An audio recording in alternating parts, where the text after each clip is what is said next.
ప్రభువాక్య సందేశాలు సమాధానపరచు సందేశాలు పరమునకు చేర్చే సందేశాలు ఇవి ఒలీవా సందేశాలు ప్రభువాక్య సందేశాలు సమాధానపరచు సందేశాలు పరమునకు చేర్చే సందేశాలు ఇవి ఒలీవా సందేశాలు. అలాగే యోసేపు కూడా కలలో వాళ్ళు నమ్మలే, కానీ వాళ్ళలో ఈర్ష్య ద్వేషం. ఎందుకంటే వీడు నిజంగా దేవుడు ఆశీర్వదిస్తే ఏలిక గలవాడు అవుతాడేమో, నిజంగా ఆశీర్వదిస్తే వీడు అధికారి అవుతాడేమో, మేము ఈయనకి సాగిలపడి నమస్కారం చేయాల్సి వస్తుందేమని వారిలో పగ పెరిగింది. ఒకరోజు తండ్రి అయినటువంటి యాకోబు అంటున్నాడు, అయ్యా పొలంలో దూర గ్రామంలో ఇదిగో నీ సహోదరులు మంతను మేపుతున్నారు, ఇదిగో నువ్వు అక్కడికి వెళ్ళి వాళ్ళ సమాచారం తెలుసుకుని రా అని యోసేపును పంపుతారు. 13-14 వచ్చిన చదివితే కానీ అక్కడ అదే మాట. అప్పుడు యోసేపు వారి దగ్గరికి వెళ్తాడు. నా ప్రియ సహోదరి సహోదర, వారి దగ్గరికి వెళ్తుంటే వారిని దూరం నుంచి చూస్తారు. వారిలో ఉన్న పగ ఎటువంటిదో చూడండి. 37వ అధ్యాయం 20 వచ్చినాం. ఈయనని చంపి చూడండి, ద్వేషం ఎటువంటిదో చంపడానికి కూడా వెనుకంజ అయినటువంటిది. అటువంటి కక్ష సాధింపు ఒక మనిషిలో ప్రారంభం అవుతుంది. చదువుమా. ఈయన చంపి ఇక్కడ ఉన్న గుంటలలో పారవేసి క్రూర మృగములను ఇతని తినివేసినని చెప్పుదాము. అప్పుడు చూడండి, ఈనండి, అప్పుడు ఈయన కలలు ఏమవునో చూతము రండి అని ప్రైజ్ లార్డ్ ఒకరికి ఒకరు మాట్లాడుకునిరి. చూడండి, ఇలా హృదయ విషముతో కూడిన, ద్వేషంతో కూడిన, అసూయతో కూడిన జీవితాలలో వాళ్ళ అన్నదమ్ములలో ఎంత పగ, ఎంత అసూయ ద్వేషం యోసేపు ప్రకారం ఉన్నదో ఈ వాక్యం ద్వారా మనకు అర్థమవుతుంది. నా ప్రియ సహోదరి సహోదరుడా, నేను ఇంకొక మాట చెప్తాను. సామెతల కింద మనం చూస్తే గాన 27వ అధ్యాయం 4వ వచనములో ఒక మాట, చక్కటి మాట రాయబడి ఉంది. క్రోధము ఘోరమైనది, కోపము వరద వలె పొంగును. క్రోధం ఎటువంటిది? అసూయ, క్రోధము, పగ చాలా ఘోరమైంది. మనిషిని ఏ స్థితికైనా తీసుకెళ్తుంది. ఎదుటి వ్యక్తిని మనము ఏమైనా చేయాలనేటువంటి స్థితికి తీసుకెళ్తుంది. అది పగ సాధింపు అంటాం. అది ద్వేషంతో నింపబడిన, అసూయతో నింపబడిన మనసు ఎంత ఇబ్బంది అయినా పెట్టాలనుకుంటారు, ఎంత కష్టమైనా పెట్టాలనుకుంటారు. తనకు తానే ఆలోచన చేసుకుంటారు, కానీ ఎదుటి వ్యక్తిని గురించి ఆలోచన చేయరు అనేది అది ఘోరమైనది. కోపం అంటావా, కొద్దిసేపే ఉంటుంది, అది వరదలో వస్తే పెరిగిపోతుంది. వరద ఏ విధంగా వస్తుందో, వర్షాలు ఎట్లా వస్తాయో ఆ విధంగా కొద్దిసేపు వస్తాయి, మళ్ళీ తొరిగిపోతాయి. కానీ క్రోధం అట కాదో, అది పగ తీర్చుకుంటుంది. అసూయ ద్వేష భావాలు నింపబడిన హృదయాలు, ఎదుటి వారు హత్యకు చేసేటువంటి చంపాలనే ఉద్దేశంతో నింపబడిన మనుషులుగా ఉన్నారని ఇక్కడ మనకు వాళ్ళ అన్నదమ్ముల హృదయాలు మనకు తెలుస్తున్నాయి. ఏం చేశాడండి యోసేపు? ఏమి గౌరవం చేశాడండి యోసేపు? వారికి ఏమైనా ద్రోహం చేశాడండి యోసేపు? తండ్రి ప్రేమించాడు, కలగన్న దేవుడిచ్చిన కళను వాళ్ళకు చెప్పాడు. ఇది ఘోరమా, ఇది అన్యాయమా అని నేను అడుగుతున్నాను ఈ రోజులలో. ఇప్పుడు నాకు ఇచ్చాడు దేవుడు ఇచ్చిన ప్రకారం నా జీవితం నేను జీవిస్తున్నాను. నేను అందరికీ దూరమై ఇక్కడికి వచ్చాను. వద్దు, వాళ్ళ మధ్యలో నేను ఉండకూడదు. వారి యొక్క మనతత్వాలకి నా మనతత్వానికి సరిపోవటం లేదు, నా సిద్ధాంతానికి వాళ్ళ సిద్ధాంతానికి సరిపోవటం లేదు. నేను దూరంగా పారిపోయి జీవించాలనుకున్నాను. ఆ ప్రకారం నా దేవుడు నాకు ఈ గుడివాడ పట్టణాన్ని తీసుకొచ్చారు, వాళ్ళందరితో దూరం చేసి. నా జీవితాన్ని నేను జీవిస్తున్నాను. నా మీద ఎందుకంటే పగ, నా మీద ఎందుకంటే ఈ క్రోధం, నా మీద ఎందుకంటే ఈ కక్ష, ఎందుకు నన్ను వేదన పడుతున్నారు? యోసేపు ఈ జీవితం చూస్తే నా జీవితంతో పోల్చుకుంటే ఏమి తేడా లేదండి, ఏమి తేడా లేదండి. చాలా బాధాకరంగా చెప్తున్నాను. ఈ రోజు వరకు నా మీద అసూయ ద్వేష పగలతో రగిలిపోతున్నారు. ఎప్పుడు చనిపోతాడా, ఎప్పుడు చంపుదామా అని ఆలోచన చేస్తున్నారు, మనకు తెలియదు. నా ప్రియ సహోదరి సహోదరుడా, ఆ గుంటలో పడేద్దాం అనుకున్నారంట. యోసేపుని ఏం చేస్తారు అంటే ఒక్క మాట ఉందిరా అక్కడ, చదువు. ఏంటంట? రోషము ఎదుట, పట్టుదల ఎదుట, నీతి కలిగినటువంటి యథార్థ కలిగినటువంటి జీవితం ఎదుట, రోషముతో బతకాలనుకున్నప్పుడు, పట్టుదలతో బతకాలనుకున్నప్పుడు, ఒకరికి చెయ్యకూడదు, ఒకరికి చెయ్యి చాపకూడదు, నా బ్రతుకు నేను బ్రతకాల, నా జీవితం నేను జీవించాలనుకున్నప్పుడు, అది దేవుడే చూస్తున్నప్పుడు అద్భుతంగా నడిపిస్తాడు, ఆశ్చర్యకరంగా నడిపిస్తాడు. ఈరోజు నా జీవితం అదే. అందరికీ దూరంగా వచ్చాను, కానీ ఈరోజు నాకు అన్నీ సమకూర్చాడు. ఉండటానికి ఇల్లు ఇచ్చాడు, కట్టుకోవడానికి వస్త్రం ఇచ్చాడు, బ్రతకడానికి నా పింఛన్ ఇచ్చాడు. నేను హ్యాపీగా బతుకుతున్నాను. దేవుని పరిచర్య చేసుకుంటూ, దేవుని స్తుతిస్తూ, అనేక మందికి ప్రార్థనలు చేస్తూ, తద్వారా అనేక మందికి మేలు జరుగుతున్నాయి, అనేక మందికి స్వస్థతలు వచ్చినాయి. నేను సంతోషిస్తున్నాను. తప్పిదమ అందరూ చేస్తారు, లోపాలలో అందరి ఉంటాయి. ఇంత దూరము వచ్చి, వాళ్ళందరికీ దూరమై వచ్చి ఇక్కడ జీవిస్తున్నప్పటికీ, నా బ్రతుకు నేను బ్రతుకుతున్నప్పటికీ, ఎందుకండి ఇంత పగ, ఎందుకండి ఇంత కక్ష, ఎందుకండి నాకు నా మీద ద్వేషం, ఎందుకయ్యా నన్ను సంపాదన చూస్తున్నారు? నాకు అర్థం కాని పరిస్థితి. అదేస్తుడు యేసుప్రభు వారు ఏం చేశాడండి? ఆ పరిచయులకు, ఆ శాస్త్రులకు ఏం చెప్పాడు? ఆయన యేసుప్రభు వారు నీతిని బోధించాడు. వారి యొక్క ప్రవర్తన ఇలా ఉండాలని తెలియజేశాడు, ఈ విధముగా నడవాలని తెలియజేశాడు. మీ పద్ధతులు ఇదే కాదు, ఈ పద్ధతులు నడవాలని తెలియజేశాడు. సత్యం ఇదని తెలియజేశాడు, న్యాయం ఇదని తెలియజేశాడు. అందుకు వాళ్ళు ఏం చేశారు? యేసుప్రభుని తప్పు చేశాడా? యేసుప్రభు ఏమైనా పాపం చేశాడా? ఆ యొక్క అసూయ ఎందుకు వచ్చింది వాళ్ళకి? ఎందుకు అంత పట్టుదల వచ్చింది?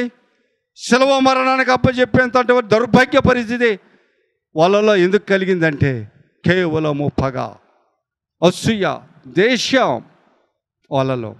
అందుకే అంటాడు చూడండి, మత్తయి సువార్త 27వ అధ్యాయం 18వ వచనంలో ఒక చక్కటి మాట మాట్లాడుతున్నారు. ఆ యొక్క న్యాయాధిపతి అయినటువంటి, ఆ అధికారి అయినటువంటి పిలాతు ఒక మాట అంటున్నాడు చూడు. నేను ఎవరిని విడుదల చేయాలని మీరు కోరుచున్నారు? బర్నబాసున, క్రీస్తు అనబడు యేసున అని వారిని అడిగినప్పుడు, ఏలయనగా ఇక్కడ నోటు చేసుకున్నది, వారు అసూయ చేత ఆయనను అప్పగించిరని. Praise lord. చూడండి, పాపం ఆయనకు తెలిసిపోయింది, ఆయన గుర్తెరిగారు. యేసు ప్రభువులో ఏ తప్పిదము లేదు, యేసు ప్రభువులో ఏ దోషము లేదు. కేవలము ఈ పరిచయులు, ఈ శాస్త్రులు, ఈ యూదులు యేసు ప్రభు మీద పెంచుకున్న అసూయ ద్వేష పగే ఈయనను చంపాలని చూస్తున్నారు. తెలిసిపోయింది ఆయనకి. ఈరోజు నాకు తెలిసిపోతుంది నా ప్రియ సహోదరి సహోదరు. ఎందుకు నా మీద ఇంత కక్ష, ఎందుకు నా మీద ఇంత పగ? ఏం చేశా, ఏ ద్రోహం చేశాను? నాకు అర్థం కావటం లేదు. అందరికీ దూరంగా వచ్చాను కదా, ఎక్కడో నా దేవుడు నాకు చూపించిన ఈ స్థలంలో నేను నివాసం చేస్తున్నా కదా, ఎందుకండి నా మీద? చూడమ్మా, ఆదికాండం 37వ అధ్యాయం 23, 24 వచనాలు చదువురా. యేషేబు తన సహోదరుల యొద్దకు వచ్చినప్పుడు యేషేబు అంగిని అతని తొడుక్కుని ఉన్న ఆ విచిత్రమైన నిలువుటంగిని తీసివేసి అతన్ని పట్టుకుని ఆ గుంటలో ప్రాడదోషను. Praise lord. చూడండి, అసలు యేషేబు చేసిన పొరపాటు ఏంటి అని అడుగుతున్నాను నేను. ఈ క్రైస్తవ సమాజంలో ఇలాగా ఉన్నారు ఇప్పటికే. నామకార్థ క్రైస్తవ జీవితం జీవిస్తూ, పేరుకు మాత్రమే క్రైస్తవులుగా జీవిస్తూ, ఆచార క్రైస్తవ జీవితం జీవిస్తూ, లోకములో జీవిస్తూ, తన హృదయాలలో అసూయ, ద్వేష, పగ నింపుకొని ఇతరుల మీద జీవిస్తున్న వారు చాలామంది ఉన్నారు. అందుకే ఈ యొక్క క్రైస్తవ సమాజం ఎదగలేకపోతుంది. అందుకే యేసును అంగీకరించారని పేరుకు మాత్రమే కానీ యేసు క్రీస్తులో నడవనేటువంటి ఈ క్రైస్తవ సమాజం అభివృద్ధి పొందకపోవడానికి కారణం ఇవే. ఇది యూదుల దగ్గర నుంచి వస్తుంది, ఈనాటిది కాదు. ఇటువంటి యొక్క క్రియలో, ఇటువంటి ఆలోచనలో, ఇటువంటి తలంపులో ఎప్పుడైతే క్రైస్తవ జీవితం నుంచి తీసివేయబడతాయో అప్పుడే క్రైస్తవ సమాజం పెరుగుతుంది. అప్పుడు నిజ దేవుడైన యేసుక్రీస్తు వారు మహిమ పొందుతాడు. అప్పుడు దాకా నామకార్థ క్రైస్తవ జీవితం జీవిస్తున్నా, పాడు బ్రతుకులు బతుకుతున్నా, అసూయ, ద్వేష భావాలతో, పగతో నింపబడుతున్న జీవితాలు బాగు కావు, ఇతరులను బాగుపడనియరు. ఒకవేళ దేవుళ్ళ ఎదగాలని ప్రయత్నం చేసినా ఏ మనిషిని కూడా బాగుపడనియరు. దేవుని సువార్త ప్రకటించాలని ఎంత కోరిక కలిగినా వారు ఆ కోరికను నెరవేర్చనియరు, పతనానికి తీసుకెళ్తారు. నా ప్రియ సహోదరి సహోదర, అనేకమైన జీవితాలను చూస్తున్నాను. కారణం వారి యొక్క ఆలోచన విధానం. నామకార్థ క్రైస్తత్వం, నామకార్థ బ్రతుకు, ఆచార బ్రతుకు, క్రమ బ్రతుకు, ఈ యొక్క విధానమే క్రైస్తత్వాన్ని ఎదగకుండా పోవడానికి కారణం, యేసు ప్రభు వారు మహిమ పొందకపోవడానికి కారణం ఇవే. లేకుంటే ఇప్పటికి ఎంతో గొప్ప కార్యాలు జరిగాయి. నా ప్రియ సహోదరి సహోదరుల, ఈ శిబిరంలో అనేక కార్యాలు జరిగినాయి, అనేక మహిమ కార్యాలు జరిగినాయి. కానీ గుడ్డివారిగా నిలిచిపోతున్నారు, గుడ్డివారిగా వస్తున్నారు, వెళ్తున్నారు అంతే. ఈ విషయాన్ని గమనించాలని దేవుని పేరిట మనం చేస్తున్నాం. గుంటల పడవేశారు యేషేబును. కానీ ఒక మాట నేను చెప్తా, మీ అందరికి బాగా జాగ్రత్తగా గమనించండి. ఈ టీవీ ఛానల్ ఎదురుగా కూర్చొని వింటున్న ప్రతి సహోదరి సహోదరుడు కూడా ఆలోచన చేయండి ఈ మాట. ఒకవేళ నీ పక్షాన దేవుని ప్రణాళిక ఉంటే, నీ పక్షాన దేవుని యొక్క కృప ఉంటే, నీ పక్షాన దేవుని దయ ఉంటే, ఏ మానవుడు ఏమి చేయలేడని దానికి గొప్ప నిదర్శనము యేషేబు. యేషేబుకు అనేక కష్టాలు వచ్చినాయి, యేషేబుకు అనేక బాధలు వచ్చినాయి, అనేక ఇబ్బందులు పడినాడు. కానీ ఏనాడు ఎవరిని దూషించినట్టు కానీ, ఏనాడు ఎవరిని కూడా అక్కడ మాటలు అన్నట్టు కానీ, వారి మీద పగబట్టినట్టు కానీ ఈ పరిశుద్ధ గ్రంథంలో రాయబడలేదు. నా ప్రియ సహోదరి సహోదర, క్షమించాడు, వాళ్ళ సహోదరులను క్షమించాడు. నా ప్రియ సహోదరి సహోదర, ఆలోచించండి ఈరోజు. కానీ ఒక ప్రణాళిక ఉంది యేషేబు పక్షాన, సర్వశక్తి గల దేవుడికి. కాబట్టే ప్రతి విషయములో యేషేబు బ్రతుకుతూ, రక్షింపబడుతూ, కాపాడబడుతూ ఆయన సజీవుడిగా ఉంటూ ముందుకు సాగిపోయాడు. ప్రతి విషయంలో కూడా నేను ఇక మా బంధువులు, నా రక్త సంబంధికుల మధ్య కాదు, నేను ఉద్యోగం చేసేటప్పుడు కూడా అనేక మందితో నేను ఇబ్బంది పడినాను, అనేక మంది నా మీద పగబట్టారు. కానీ అందరి దగ్గర నుంచి తప్పించుకుంటూ రావడానికి కారణం నా దేవుడు నాకు సహాయం చేయబట్టే.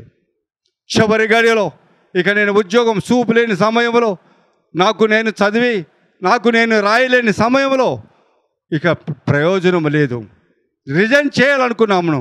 అప్పుడు రిజైన్ చేసి వచ్చాను. అప్పటి వరకు నా దేవుడు నన్ను కాచాడు, కాపాడాడు ప్రతి విషయంలో. నాకు అంటగా ఉన్నాడు.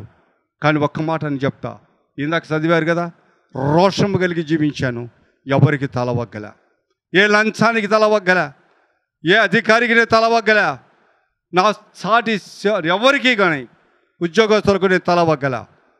లేఖనాలు చదువుకుంటూ, లేఖనాలు బోధిస్తూ, లేఖనాలు అనుసరించి జీవించాను. ఇది నమ్మితే నమ్మండి, లేకుంటే లేదు. నా యథార్థత, నా సాక్ష్యం ఇది నా జీవితంలో. ఈరోజు ఇక్కడ నిలబడినానంటే, చూపు లేకపోయినా వాక్యోపదేశం చేయించున్నానంటే, ఇది నా దేవుడు నాకు ఇచ్చిన మహాధన్యత, మహాభాగ్యం. ఇప్పటికే కూడా ఇంకా కన్ను తెరవటం లేదు మా బంధువులు, నా రక్త సంబంధికులు. ఆలోచించేయండి నా ప్రియ సహోదరి సహోదరా. 28వ వచనం చదువుమా. విజ్ఞానమైన వర్తకులు ఆ మీదుగా వెళుతుండగా వారు, అంటే వారి సహోదరులు అన్నదమ్ములు ఎవరైతే గుంటలు పడి వేశారో వారు తిరిగి ఆ ఏషియమును ఆ గుంటల నుంచి పైకి తీసి ఆ ఇస్మాయిలులకు 20 తులముల వెండికి అతనిని అమ్మివేశారు. 6 ఏషియమును ఐగుప్తునకు తీసుకుని పోయి, రేపు దేవుడి నామనికి మహిమ కలుగును గాక. చంపాలనుకున్నారు గుంటలు పడివేసి. చంపారా అని నేను అడుగుతున్నాను. కారణం, సర్వశక్తి గల దేవుడి యొక్క ప్రణాళిక ఉంది, సర్వశక్తి దేవుని యొక్క కాపుదల ఉంది, సర్వశక్తి గల యొక్క ఆయనను కాచుకుంటూ వచ్చాడు. ఎవరో ఒక హృదయ ప్రేరేపణ కలిగించాడు, ఎవరో యొక్క ఆలోచన తలంపులు మార్చాడు, వాళ్ళ స్థితిగతి మార్చాడు, ఆలోచన విధానాన్ని. చంపాలనే ఆలోచన మార్చారు, తిరిగి అతని గుంటల నుంచి పైకి తీసి అమ్మివేయాలనే ఆలోచన కలగజేశాడు. ఎందుకు తెలుసా? అతనికి కళా దర్శనాన్ని నెరవేర్చటానికి, అతని కళా దర్శనాన్ని నెరవేర్చటానికి. నా ప్రియ సహోదరి సహోదర, ఈరోజు నేను మాట్లాడుతున్నాను, ఆయన న్యాయస్థుడు కాదు, న్యాయస్థుడే. ఒక మాట ఇచ్చి తప్పేవాడు కాదు, ఒక దర్శనం ఇస్తే తప్పేవాడు కాదు.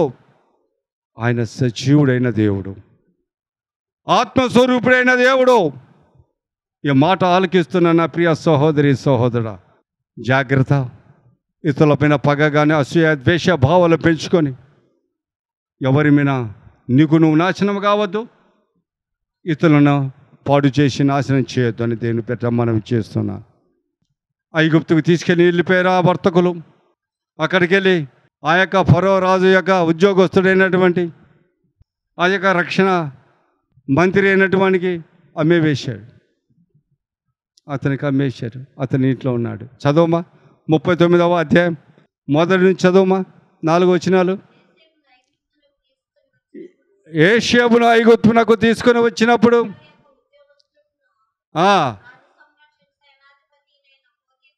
పోతీఫరు అనేటువంటి వానికి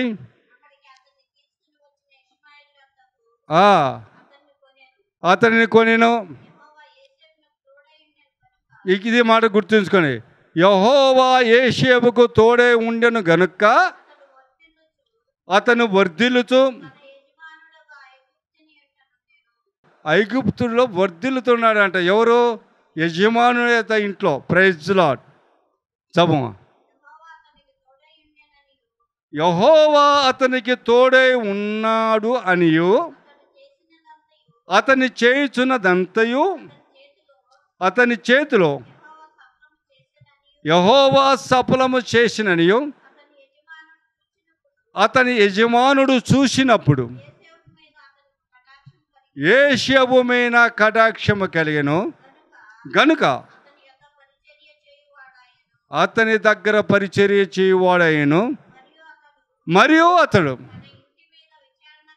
తన ఇంటి మీద విచారణకర్తగా అతని నియమించి తనకు కలిగినదంతయు అతని చేతికప్పి నమ్మకస్తుడై ఉన్నాడని గుర్తించిన తర్వాత, నంబర్ 1, యెహోవా తోడై ఉన్నాడని ఇక్కడ మనకు స్పష్టంగా అర్థమవుతుంది. ఎవరికి? యోసేపుకు. ఎందుకు తోడై ఉన్నాడు? నమ్మకస్తుడిగా జీవించాడు కనుక, దేవుని ఆనుకొని జీవిస్తున్నాడు కనుక. ఎంత కష్టం వచ్చినా, ఎంత బాధ వచ్చినా, ఎంత వేదన వచ్చినా, ఎన్ని శ్రమలు వచ్చినా ఆ సర్వశక్తి గల దేవుని నామస్మరణ చేయటం, ఆయన యందు విన్నపం విజ్ఞాపనం చేయటం మానలేదు కనుక ఆయనకు దేవుడు తోడై ఉన్నాడు. నా ప్రియ సహోదరి సహోదరుడు, ఆ సత్యం అతను ఏది చేస్తే అది అద్భుతంగా వర్ధిల్లుతుందంట. ఆ విషయాన్ని ఆ ఇంటి యజమాని ఐగుప్తు అయినా నుండి గుర్తెరిగాడు. ఇతడు ఏది పట్టుకున్నా కానీ, ఏది అతనికి అప్పచెప్పినా అద్భుతంగా జరుగుతున్నాయి, సఫలమవుతున్నాయి అని గుర్తించాడు. ఎందుకు తెలుసా? అతను కూడా తెలుసుకున్నది ఏంటంటే, ఇతనికి యెహోవా తోడై ఉన్నాడని తెలుసుకున్నాడు. Praise Lord. అంటే దేవుడు ఇతనికి తోడై ఉన్నాడు అనే సత్యం గుర్తెరిగిన అతని ఇంటిపైన మొత్తటి పైన అధికారిగా, పరిచారకుడుగా ఉంచాడు. తన ఇంట్లో ఉన్న వర్కర్స్ అందరికీ, తన కుటుంబంలో ఇంట్లో ఉన్న ప్రతి ఒక్క విషయం పైన అధికారిగా ఉంచాడంట. ఎంత గొప్ప నమ్మకమో చూడు, ఎంత గొప్ప నమ్మకం సంపాదించాడు నా ప్రియ సహోదరి సహోదర. దేవుని ఆశ్రయించిన వాడు, దేవుడు తోడై ఉంటే ఇటువంటివే జరుగుతాయి. నిజమే నా ప్రియ సహోదరి సహోదర, గొప్ప కార్యాలు ఇవన్నీ జరుగుతాయి. నేను కళ కన్నాను, ఆ కళ నాకు చూపించాడు దేవుడు. మరొక్కసారి నేను కలగన్నప్పుడు ఆ కళలో ఈ యొక్క బిల్డింగ్ పైన, నాకు ఇచ్చిన ఈ గృహము పైన మందిరం కట్టబడి ఉన్నది. ఆ మందిరంలో పరిశుద్ధ గ్రంథం చేతబుచ్చుకొని, తెల్లటి వస్త్రాలు ధరించుకొని మనుషులు తిరుగుతున్నట్టు నేను చూశాను. నా ప్రియ సహోదరి సహోదరుడా, అంటే రాబోయే రోజులలో ఒక మందిరం నాకు పైన అనుగ్రహింపబడుతుంది. అక్కడ పరిశుద్ధ గ్రంథం తీసుకొని తిరుగుతున్నటువంటి మనుషులు లాంటి వాళ్ళు, అంటే సంగమ కట్టబడుతుంది అనేటువంటి సంకేతం దేవుడు నాకు ఎప్పుడో ఇచ్చాడు. అంతేకాదు, ఈ మధ్యకాలంలో 1 సంవత్సరం క్రితం ప్రభువు నాకు ఇచ్చిన దర్శనం ఏమైంది, ఎంతకాలం పడుతూ ఆలస్యమవుతుందని చెప్పి నేను ప్రార్థన చేసి అడుగుతున్నప్పుడు మరొక దర్శనం చూశాను.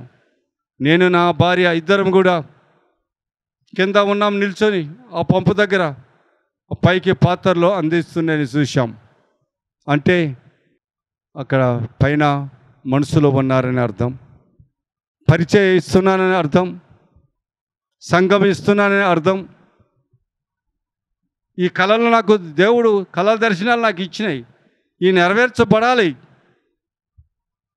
కళలు దర్శనం నెరవేర్చకుండా మానవ నా ప్రియ సహోదరి సహోదరుడా, యోసేపుకు దేవుడు తోడై ఉన్నాడు. నేను అనుకుంటాను, నాకు దేవుడు తోడై ఉన్నాడు.